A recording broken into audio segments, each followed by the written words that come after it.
The sheriff locked himself in the deepest cell and threw away the key. When his colleague came in, he found him staring blankly out the window. He begged the sheriff not to do anything foolish, but the sheriff still said those words he shouldn't have spoken. I want to go out.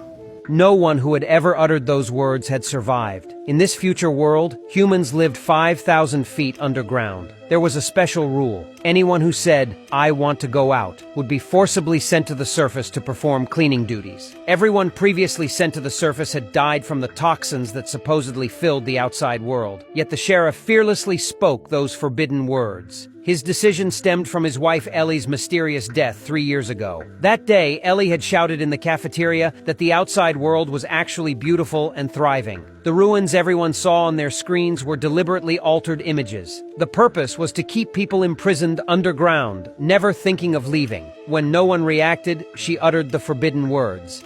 I want to go out!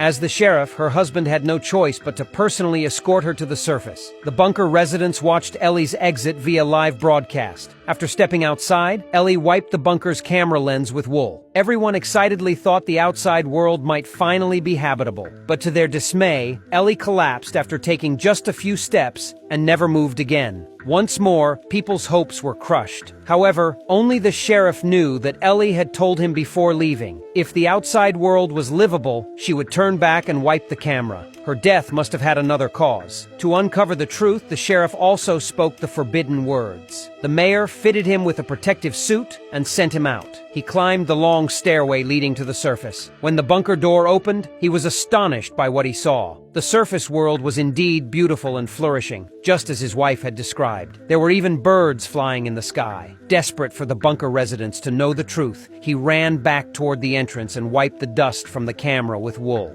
But the screens inside the bunker showed something completely different. People saw the sheriff walking through ruins, approaching his wife's corpse. After a few steps, he too felt dizzy. He suspected the real toxins might be inside his isolation suit, so he did something no one had ever done before. He removed his helmet, but his condition had already deteriorated severely, and soon he collapsed beside his wife. Once again, hopes of surviving outside were shattered. Only one woman realized that the sheriff must have had a reason for removing his helmet before dying.